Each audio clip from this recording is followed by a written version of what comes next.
الله الرحمن الرحيم وتبارك الذي له ملك السماوات والأرض وما بينهما وعنده علم الساعة وإليه ترجعون ولا يملك الذين يدعون من دونه الشفاعة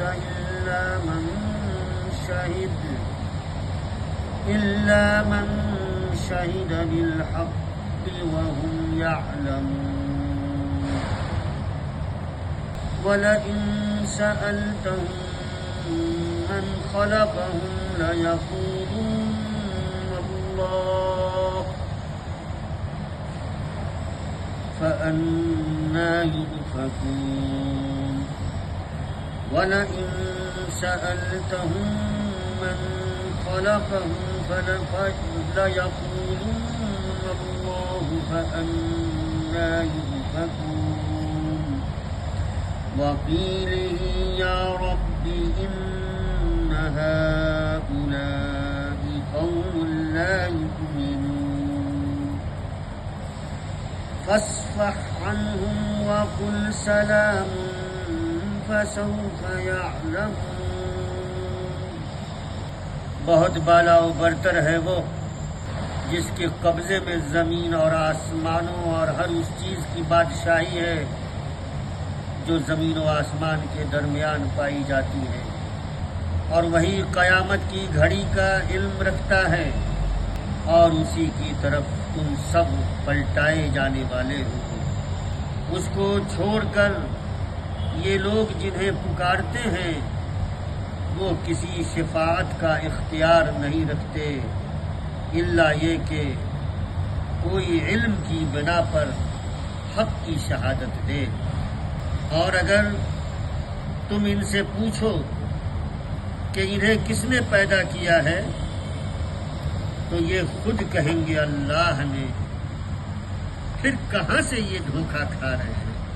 قسم ہے رسول کے اس قول کی صلی اللہ علیہ وسلم، قسم ہے رسول کے اس قول کی کہ اے رب یہ وہ لوگ ہیں جو مان کر نہیں دیتے۔ اچھا اے نبی صلی اللہ علیہ وسلم، اچھا اے نبی ان سے درگزر کرو اور کہہ دو کہ سلام ہے تمہیں، ان قریب انہیں معلوم ہو جائے گا۔ محترم مصلیان گرامی، ابھی آپ نے سورہ زخرف کی اختتامی آیتوں کی تلاوت اور ترجمہ سماعت فرمایا۔ آئیے ہم تلاوت شدہ آیتوں کو ذرا مزید تفصیل سے سمجھنے کی کوشش کرتے ہیں۔ آپ حضرات اس سورہ کے پس منظر سے واقف ہو چکے ہیں، اور آپ کو پتہ ہے کہ یہ مکہ میں سورہ نازل ہوئی ہے سورہ، اور یہ اس دور میں نازل ہوئی جب کفار و مشرکین کی مخالفت بہت ہی تیز ہو چکی تھی، شدت اختیار کر چکی تھی، اور اہل ایمان کو ایمان کے ساتھ زندہ رہنا بڑا مشکل ہو گیا تھا۔ یہ وہ حالات تھے، اور ان حالات پہ ہماری گفتگو ہوتی رہی ہے۔ ہم نے آپ کو یہ بھی بتایا تھا کہ اس سورہ میں توحید پر گفتگو کی گئی ہے، کفار و مشرکین کو مختلف طریقے سے سمجھانے کی کوشش کی گئی اور ہدایت کی طرف بلایا گیا ہے، مختلف میتھوڈولوجیز کے ساتھ ان کے ساتھ خطاب کیا گیا، اور جب وہ مان کر نہیں دیے تو انہیں بڑی سختی کے ساتھ، دھمکی کے ساتھ، ترغیب کے ساتھ ان کے انجام کی تصویر بھی انہیں دکھائی گئی کہ اگر تم ہدایت قبول نہیں کرتے تو پھر تمہارا جو انجام ہوگا وہ یہ دیکھ لو۔ اور اسی اثنا میں اہل ایمان کو تسلی دی گئی، اور اہل ایمان کو حوصلہ دیا گیا، اور اہل ایمان سے یہ بات کہی گئی کہ ایمان پر ثابت قدم رہنا۔ یہ جو مخالفت ہے، ان مخالفتوں کی وجہ سے ایسا نہ ہو کہ تمہارے قدم متزلزل ہو جائیں، نہیں بلکہ ایمان پہ قائم رہنا، حالات چاہے جیسے بھی ہوں۔ اور پھر اہل ایمان کو بھی، وہ جو لوگ ثابت قدم رہیں گے ان تمام مخالفتوں کے باوجود، ان تمام پریشانیوں کے باوجود، ایمان کے لیے اور دعوت اسلامی کے لیے جو لوگ صبر کا راستہ اختیار کریں گے، صبر کریں گے، ان کا انجام کیا ہوگا وہ انجام بھی بتایا گیا، اور کہا اختصار کے ساتھ یہ کہ اللہ ان سے راضی ہوگا اہل ایمان سے، اور ان کے لیے جنت کی نعمتیں، جنت اور جنت میں موجود مختلف الانواع نعمتیں ہیں، بیش بہا نعمتیں۔ آج جو آیتیں ہم نے سنی ہیں، ہم نے پڑھی ہیں، تلاوت کی ہے اور ترجمہ سنا ہے، اس سے پہلے کی آیتوں میں بھی توحید کا ذکر آیا ہے، اور کفار و مشرکین کو ان کے انجام سے انہیں ڈرایا گیا ہے۔ میں نے بتایا کیا ہے کہ اللہ اپنے بندوں سے محبت کرتا ہے۔ میں نے کہا ہے کہ یہ جو کتاب ہے، یہ کتاب زندگی ہے، کتاب ہدایت ہے، یہ کتاب انسانیت کی خوش بختی اور اس کی کامیابی دنیا اور آخرت میں اس کی ضمانت ہے۔ یہ کتاب ایمان کی دولت سے یہ کتاب اللہ کے بندوں کو ایمان کی دولت سے نوازتا ہے، راہ ہدایت دکھاتا ہے، اور ایمان وہ چیز ہے جس سے انسان کو حقیقی خوشی میسر ہوتی ہے جو مطلوب ہے انسان کے لیے۔ انسان جو خوشی کی تلاش میں در در بھٹکتا ہے، دولت حاصل کر لینے کے باوجود بھی، منصب حاصل کر لینے کے باوجود بھی، دنیا کی ساری نعمتوں کے حصول کے باوجود بھی انہیں سکون میسر نہیں ہے، peace of mind and peace of heart, جو دلی سکون ہے، دماغ کا سکون ہے، وہ میسر نہیں ہے۔ وہ میسر کہاں ہے؟ وہ ایمان میں ہے۔ ایمان کے علاوہ اور کہیں سکون قلب انسان کو نہیں مل سکتا، تو اس ایمان سے یہ قرآن انسان کو نوازتا ہے، اسی لیے یہ کتاب نازل ہوئی۔ تو اس سے پہلے کی آیتوں میں جیسا کہ میں نے کہا کہ توحید کی بات آئی، اور ساتھ میں کفار و مشرکین کو دھمکایا گیا ہے۔ اچھا، جس پس منظر میں یہ بات میں کہہ رہا تھا وہ بھول گیا کہ قرآن کی ہر وقت یہ کوشش ہے، ہر صفحے پر، قرآن کے ہر صفحے پر یہ کوشش نظر آتی ہے، یہ منہج نظر آتا ہے، یہ طریقہ نظر آتا ہے، یہ اسلوب نظر آتا ہے کہ اللہ کے بندے کو ہدایت مل جائے۔ قرآن مختلف طرح سے اللہ کے بندوں کو ہدایت کی طرف بلاتا ہے۔ ہر صفحے پہ یہ بات پائی جاتی ہے، ہر صفحہ پہ توحید کی بات پائی جاتی ہے۔ تو اس میں پھر توحید کے ساتھ ساتھ کفار و مشرکین کو ڈرایا گیا ہے، دھمکایا گیا ہے، اور وہی توحید کا سلسلہ چلا آ رہا ہے۔ تو آئیے آج کی آیتوں پر ہم ذرا مختصر اختصار کے ساتھ اس کو مزید سمجھنے کی کوشش کرتے ہیں۔ اللہ رب العالمین فرماتا ہے وَتَبَارَكَ الَّذِي لَهُ مُلْكُ السَّمَاوَاتِ وَالْأَرْضِ وَمَا بَيْنَهُمَا۔ کہا کہ بہت بالا و برتر ہے، بہت بالا و برتر ہے وہ اللہ جس کے قبضے میں زمین و آسمان ہے، یہ پوری کائنات۔ وہ بالا و برتر ہے۔ کس بات سے بالا و برتر ہے؟ وہ اس بات سے بالا و برتر ہے جنہیں یہ لوگ اس کے ساتھ شریک کرتے ہیں، اس سے بالا و برتر ہے۔ اس بات سے بالا و برتر ہے وہ سو ہستی کہ اس کے صفات میں کسی مخلوق کی کوئی شرکت ہو۔ اس سے بالا و برتر ہے وہ ہستی کہ جس کی ذات میں کسی کی شرکت ہو۔ اس بات سے بالا و برتر ہے وہ ہستی کہ اس کے اختیارات میں، اس کی قدرت میں کسی مخلوق کو یا کسی دوسری ہستی کو کوئی شرکت ہو۔ اس بات سے بالا و برتر ہے وہ ہستی جس کے قبضے میں اس کائنات کی بادشاہت ہے، زمین و آسمان کی بادشاہت ہے۔ وہ ہستی ان تمام شرکوں سے بالا و برتر ہے، پاک ہے، بے عیب ہے، تمام نقائص سے پاک ہے۔ یہ توحید کی بات ہے۔ یہ توحید یعنی اللہ کی ذات، اللہ جو اپنی ذات و صفات میں یکتا ہے، اس کے تعلق سے، اس کی صفت کے تعلق سے، اس کی ہستی پر یہ ایک آیت ہے کہ تبارک الذی لہ ملک السماوات والارض، پاک اور بے عیب ہے، بالا و برتر ہے وہ ذات جس کے قبضے میں زمین ہے اور جس کے قبضے میں آسمان ہے، اور اس چیز کی بادشاہی ہے جو زمین و آسمان کے درمیان ہے، یعنی پوری کائنات، زمین و آسمان کے درمیان جو بھی ہے وہ کیا ہے؟ مخلوق ہے، مخلوقات ہیں۔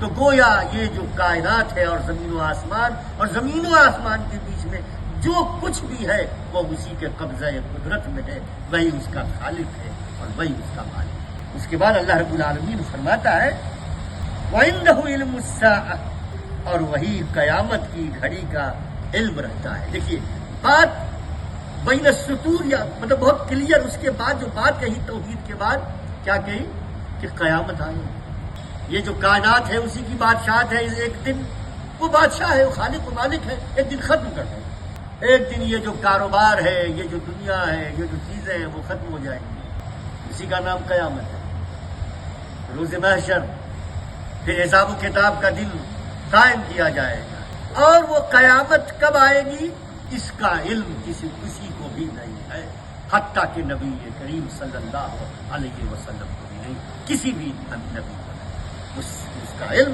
اللہ کا۔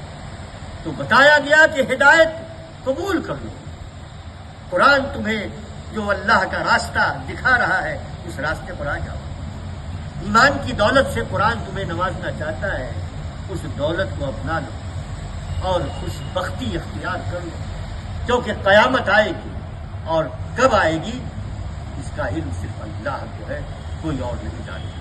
ہاں یقیناً احادیث کی روشنی میں اس کی بہت ساری علامات ہیں، اور تقریباً سب کی سب یعنی اکثر و بیشتر علامات ظاہر ہوتی ہیں۔ اللہ رب العالمین اس کے بعد فرماتا ہے وَإِلَيْهِ تُرْجَعُونَ، کر لو جسے شریک کرنا ہے، وہ جو بالا و برتر ہستی ہے جس کے قبضہ قدرت میں یہ پوری کائنات ہے، جس کی نہ ذات میں کسی کی شرکت ہے، نہ صفات میں کسی کی شرکت ہے، نہ اختیارات میں کسی کی شرکت ہے، اس ہستی کے ساتھ تم شرک کرتے ہو، شریک کرتے ہو، مخلوق کو کر لو، لیکن یاد رکھو دا فائنل ڈیسٹینیشن، جو فائنل ڈیسٹینیشن ہے، جو انجام ہے، جو آخری ڈیسٹینیشن ہے، جو منزل ہے، وہ اللہ ہے۔ وَإِلَيْهِ تُرْجَعُونَ، تم اسی ذات کی طرف لوٹائے جاؤ گے، جو کچھ کرنا ہے کرو، لیکن لوٹائے کہاں جاؤ گے؟ سن لو، لوٹائے کہاں جاؤ گے؟ سن لو۔ اور اس حقیقت سے ساری دنیا واقف ہے، جنہیں وہ شرک کرتے ہیں وہ بھی واقف ہے، وہ بھی نہیں اس کا جواب دے سکتے کہ تم ہماری طرف لوٹائے جاؤ گے، نہیں۔ جنہیں جو معبودان باطل ہیں وہ بھی یہی کہتے ہیں کہ اللہ کی طرف لوٹائے جائیں۔ یہ ایک بہت بڑی حقیقت لوگوں کے سامنے اللہ رب العالمین نے رکھی ہے کہ جو کچھ کرنا ہے کرو، اور صرف اسی سے محدود نہیں ہے، بہت سے لوگوں نے اپنی خواہشات کو خدا بنا رکھا ہے، معبود بنا رکھا ہے، بہت سے لوگوں نے دولت کو اپنا معبود بنا رکھا ہے، بہت سے لوگوں نے جاہ و منصب کو اپنا معبود بنا رکھا ہے، کہتے تو ہیں لا الہ الا اللہ، لیکن حقیقت اگر آپ اس کی زندگی میں دیکھیں گے تو کہیں معبود کا مقام اس کی نظر میں نہیں ملتا، جو مقام جس مقام کا مستحق ہے معبود، ہمارا معبود اللہ سبحانہ و تعالی۔ تو ان سارے لوگوں سے یہ بات کہی جا رہی ہے کہ وَإِلَيْهِ تُرْجَعُونَ، لوٹ کر وہیں جاؤ گے، اور وہ جو آخری منزل ہے وہی معاملہ ختم ہے، اور اس کے بعد زندگی جو دوبارہ زندگی دی جائے گی پھر وہ زندگی کبھی ختم نہ ہوگی۔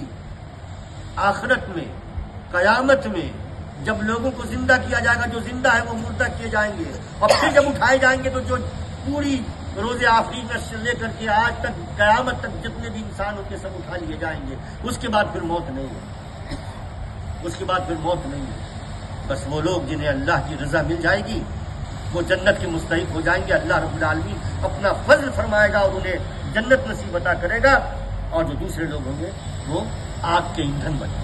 تو اللہ رب العالمین نے فرمایا کہ وَإِلَيْهِ تُرْجَعُونَ، اسی کی طرف یہی ہے تمہارا فائنل ڈیسٹینیشن، وہیں تمہیں لوٹ کر کے جانا ہے۔ وَلَا يَمْلِكُ الَّذِينَ يَدْعُونَ مِن دُونِهِ الشَّفَاعَةَ، ایک بات آتی ہے، یہ جو شرک کرتے ہیں تو بات وہاں ایک آ جاتی ہے، کیا؟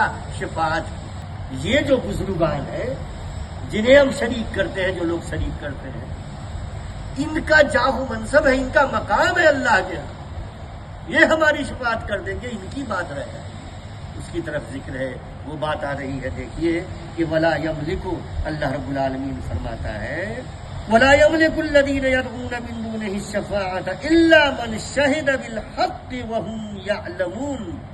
اس کو چھوڑ کر یہ لوگ جنہیں پکارتے ہیں وہ کسی شفاعت کا اختیار نہیں رکھتے. اللہ کو چھوڑ کر جن ہستیوں کو، جن معبودان باطل کو، جن بزرگوں کو، جن نبیوں کو، جن فرشتوں کو، جن حجر و شجر و پتھروں کو یہ پوجتے ہیں، وہ اللہ کے یہاں شفاعت کا اختیار نہیں رکھتے، انہیں اختیار نہیں ہے. ہاں کچھ احادیث کی روشنی میں بات آتی شفاعت کے تعلق سے. ایک تو جو حقیقت میں شفاعت ہے وہ جسے اللہ رب العالمین اجازت دے گا اور جس کے حق میں دے گا، جس کے حق میں دے گا اسی کے حق میں شفاعت ہوگی. یعنی وہاں بھی اللہ کا فضل ہے. جو مستحق ہوگا کہ ہاں اس کے کچھ گناہ ہے، توحید پرست ہے، شرک نہیں کیا ہے، مشرکین کی شفاعت نہیں ہوگی، قولا واحدا نہیں ہوگی، مشرکین کی کوئی شفاعت نہیں. بہرحال آئیے یہاں پر اللہ رب العالمین کیا فرماتا ہے. دیکھیں کہ اللہ رب العالمین فرماتا ہے اس کو چھوڑ کر یہ لوگ جنہیں پکارتے ہیں، یعنی اللہ کو چھوڑ کر جنہیں پکارتے ہیں وہ کسی شفاعت کا اختیار نہیں رکھتے الا یہ کہ کوئی علم کی بنا پر حق کی شہادت دے. الا یہ کہ کوئی علم کی بنا پر. اب علم جو ہے، علم کی بنا پر، اب اس کا ایک مفہوم یہ ہے کہ جسے علم ہوگا اور جس کے حق میں شہادت دینی ہوگی وہ اللہ کی توفیق ہوگی تو وہ شہادت دے. کوئی جو بات نہیں. ایک بات یہ. دوسری بات یہ کہ وہ شخص جس نے حق کی گواہی دی ہوگی، جس نے حق کی گواہی دی ہوگی یعنی توحید قبول ہو کیا ہوگا، جس نے حق کی گواہی دی ہوگی، حق کی شہادت دی ہوگی، اس کے حق میں اگر وہ مستحق ہوگا تو اس کی شفاعت کی جا سکے گی.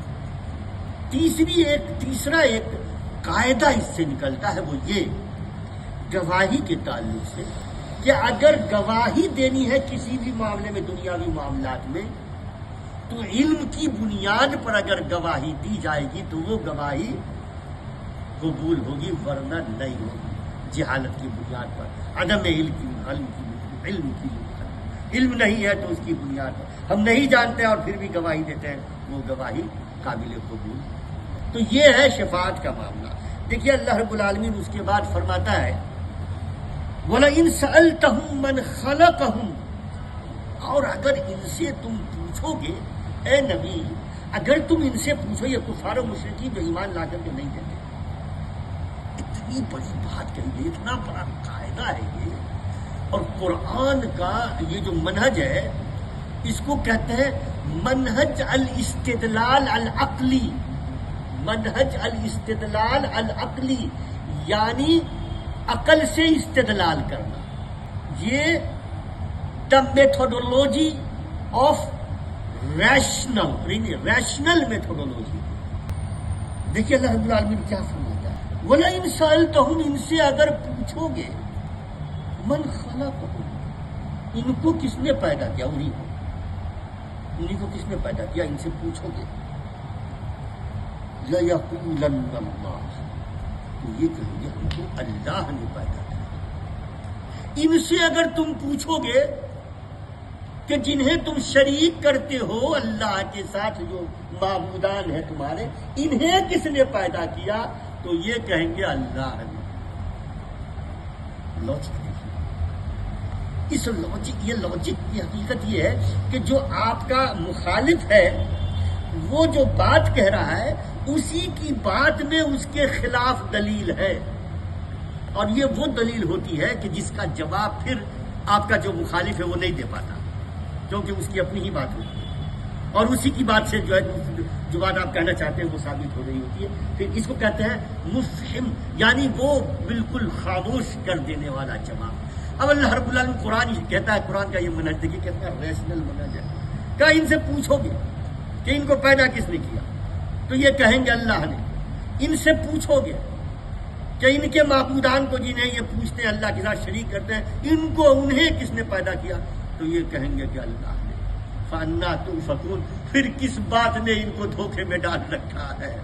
اب دیکھیے قرآن کیسے ثابت کرتا ہے، پھر وہ کون سی بات ہے، پھر وہ کون سا لاجک ہے، پھر وہ کون سی عقلی دلیل ہے، پھر کون سی وہ معقول بات ہے، وہ کون سی مستند بات ہے، کیا بات ہے جو انہیں دھوکہ میں ڈالے ہوئی ہے؟ نتھنگ، کچھ بھی نہیں۔ تو پھر کیا بات ثابت ہوئی؟ جہالت اور ہٹ دھرمی۔ کیا بات ثابت ہوئی؟ جہالت ہے، ہٹ دھرمی ہے، ہٹ دھرمی ہے، اس کے علاوہ کچھ بھی نہیں۔ یہ ان کی اپنی باتوں سے ثابت ہوئی۔ یہ ہے قرآن کا، میں بتایا کیا ہوں آپ لوگوں کو کہ قرآن مختلف جگہوں پر مختلف منہج اختیار کرتا ہے، مختلف میتھوڈولوجی اختیار کرتا ہے۔ تو یہ بڑا بہترین منہج ہے یہ اپنے مخالفین سے تو جو ہے اس کو سمجھانے کا اور دلیل دینے کا۔ اس کے بعد اللہ رب العالمین فرماتا ہے اندھا یوں فکر، کہاں کس نے کس چیز میں دھوکے میں ڈال رکھا ہے، کہاں بھاگ رہے ہیں، بھٹکے ہوئے چلے جا رہے ہیں، ان کو چاہیے کہ واپس آئے۔ یہاں بھی اس بات میں بھی بین السطور یہی چیز ہے۔ کیا کہاں چلے جا رہے ہو، کس ہٹھن میں پڑیں گے؟ لوٹو، ہدایت قبول کرو، ایمان کی دولت سے تمہیں نوازنے کی کوشش ہو رہی ہے، اس دولت کو اپنا لو۔ یہاں بھی وہی بات ہے، بین السطور۔ قرآن ڈفرینٹ میتھوڈولوجی اختیار کرتا ہے، لیکن ہر میتھوڈولوجی میں بین السطور آپ دیکھیں گے تو یہی بات ہوتی ہے، ہدایت کی طرف بلاتا ہے۔ اللہ رب العالمین فرماتا ہے۔ اب نبی کریم صلی اللہ علیہ وسلم کی قسم کا حوالہ دے رہا ہے اللہ رب العالمین، وقیل، اور قسم ہے اس کے قول کی، یعنی نبی کے۔ یہ اس آیت کو قرآن کی مشکل آیتوں میں سے ایک آیت گردانتے ہیں مفسرین، کیونکہ ان کو یہ بڑا مشکل طریقہ ہے۔ وقیل ہی سے، اب وہ عطف ہے یا کیا ہے، یہی میں اختلاف ہو گیا ہے، کچھ عالم علماء بھی یہاں پر بیٹھے ہوئے ہیں۔ وقیل ہی، وہ کیا ہے، عطف ہے نہیں ہے؟ مولانا مودودی نے کہا کہ نہیں، میری رائے عبد القادر رحمۃ اللہ علیہ نے جو بات کہی ہے کہ یہ عطف نہیں ہے، قسم ہے، تو وہ قسم کی طرف ہے۔ وقیل ہے اور قسم ہے اس کے قول کی، یعنی رسول کے قول کی۔ کون سا قول؟ یا ربی ان ہؤلاء قوم لا یؤمنون، حضرت نوح سے لے کر نبی کریم صلی اللہ علیہ وسلم کہ اے اللہ، اے رب، یہ لوگ ہیں جو مان کر دیتے نہیں ہیں، یہ لوگ ہیں جو مان کر دیتے نہیں ہیں۔ تو اللہ رب العالمین اس قول کی قسم کھا کے کہتا ہے، نبی کے اس قول کی قسم کھا کے کہتا ہے، کیا کہتا ہے؟ فصفح، اچھا اے نبی ان سے درگزر کرو، فصفح، مت بحث کرو ان سے۔ یہ ہٹ درمی اور جہالت، غور کیجیے گا اوپر کی باتوں، ہٹ درمی اور جہالت پر ہے، تو جو ہٹ درمی اور جہالت پر ہو تو آپ ڈسکس کریں گے، ڈیبیٹ کریں گے، وہ مان کر دے گا؟ نہیں دے گا نا۔ تو کیا کہیں گے آپ؟ یہ مولانا کیا کہیں گے؟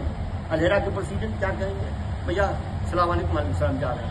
وہی رہنمائی اللہ رب العالمین اپنے نبی کو دے رہا ہے کہ فصفح، درگزر کرو، چھوڑو، وقت مت برباد کرو، وقت مت ضائع کرو۔ جب اب حجت قائم ہو گئی ہے، اے نبی ان سے درگزر کرو اور کہہ دو، کیا کہہ دو؟ وقل سلام، اور کہہ دو سلام ہے تمہیں۔ یعنی مومن اخلاق کی اس بلندی پر ہوگا، مومن اخلاق کی اس بلندی پر ہوگا کہ اس قدر ہٹ دھرم ہے تو اس سے بھی گالی گلوچ نہیں کرے گا، نہیں مان رہا ہے، شاید کبھی مانے۔ راستہ بند مت کرو، بڑا مشکل منہج ہے یہ بڑا مشکل منہج ہے، بڑا مشکل ہے یہ۔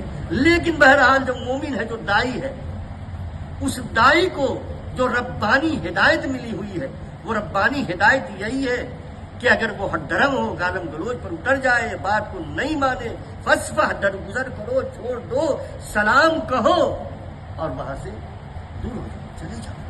یعنی اخلاق کا دامن اس وقت بھی نہیں چھوڑنا ہے۔ فسوف یعلمون، آخری میں قرآن یہ کہتا ہے ان کو معلوم ہو جائے گا۔ تم مت کرو، تم اپنے اخلاق پر قائم ہو، جو انجام ہے ان کا اس انجام سے یہ دو چار ہوں گے، انہیں پتہ چل جائے گا۔ جب پتہ چلے گا تو میں نے بتایا آپ کو قرآن کی روشنی میں، جب پتہ چلے گا تو وقت گزر چکا ہوگا، اور افسوس کے علاوہ، ندامت کے علاوہ کچھ بھی نہیں ہوگا۔ حال یہ ہوگا کہ وہ موت کو پکاریں گے، موت نہیں آئے گی۔ کہا جائے گا ایک موت نہیں، بے شمار موتوں کو پکارو، موت نہیں ہوگی۔ وہ کہیں گے یا لیتنی کنت ترابا، کاش ہم مٹی ہوتے، خاک ہوتے، ہمارا کوئی وجود نہ ہوتا۔ لیکن نہیں، اس کا وجود اس وقت ہوگا، موت نہیں آئے گی، موت نہیں آئے گی۔ یہ ہے محترم مسلیان کرام، ہمیں اس سورہ سے جو درس ملتا ہے، کئی دروس ہمیں ملتے ہیں، کئی مستفاد ہیں اس سے، جو ہم نے مختلف درسوں میں بات کہی ہے۔ اختصار کے ساتھ یہ بات یاد رکھیے کہ پہلی بات یہ ہے کہ حالات جتنے نامساعد ہو جائیں، ہمیں ایمان پر ثابت قدم رہنا ہے۔ ایمان کی دولت وہ دولت ہے جس کے ساتھ کوئی سمجھوتا نہیں ہو سکتا، کوئی کمپرومائز نہیں ہو سکتا۔ دنیا کی کسی نعمت کے ساتھ کوئی سمجھوتا، ایمان کے ساتھ کوئی سمجھوتا نہیں ہو سکتا۔ کوئی بھی نعمت ہو، دنیا کی دولت ہو، منصب ہو، اولاد ہو، علم ہو، جاہ و من، کچھ بھی ہو، کسی بھی چیز سے کوئی کمپرومائز نہیں ہے۔ ایمان کی دولت وہ دولت ہے۔ ایک فائدہ ہمیں یہ ملتا ہے، اور یہ ہمارے دل و دماغ میں بیٹھ جانی چاہیے کہ ایمان سب سے بڑی دولت ہے۔ اور دوسری بات یہ ملتی ہے کہ کفار و مشرکین کو ایمان کی طرف بلانا ہے، انہیں دعوت دینا ہے۔ یہ دوسری بات ہے، دعوت دینا ہے۔ حالات چاہے جتنے نامساعد ہو جائیں، حکمت کا تقاضا یہ نہیں ہے کہ سٹاپ ہو جاؤ، نہیں، یہ دوسرا فائدہ ہے، یہ بہت بڑا فائدہ ہے کہ حالات نامساعد ہو جائے اب چپ چاپ بیٹھ جاؤ، نہیں۔ حکمت کا تقاضا خاموشی نہیں، حکمت کا تقاضا دوسرا راستہ تلاش کرنا ہے، the appropriate solution, the appropriate way out تلاش کرنا ہے۔ یہ ہے حکمت کا تقاضا، یہ ہے حکمت کا تقاضا۔ اور تیسری بات یہ ہے کہ دائی کا جو اخلاق ہے وہ اخلاق کی بلندی پر اس کو رہنا ہے ہر ہمیشہ۔ چوتھی بات یہ ہے کہ ہم لوگوں کو ایمان کے ثمرات کیا ہوں گے، ایمان کے نتائج کیا ہوں گے آخرت میں، ہم ان سے ان نتائج سے بتائیں۔ ہم خطبوں میں، تقاریر میں، جمعہ کے خطبوں میں ہم بتائیں کہ ایمان کے فوائد کیا ہیں، یہ بتائیں۔ اور پانچویں چیز یہ ہے کہ اگر ایمان کے تقاضوں کو ہم نے پورا نہیں کیا تو اس کا انجام کیا ہوگا، اور جو ایمان نہیں لاتے تو ان کا انجام کیا ہوگا۔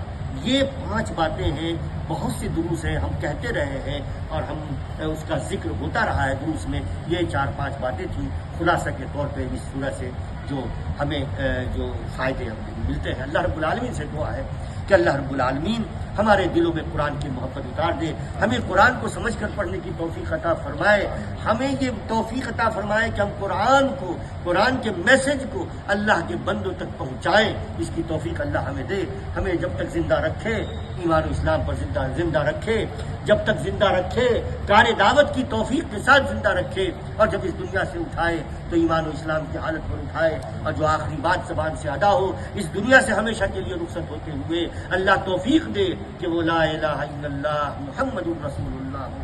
سبحان ربک رب العزت عما یصفون وسلام علی المرسلین والحمد للہ رب العالمین۔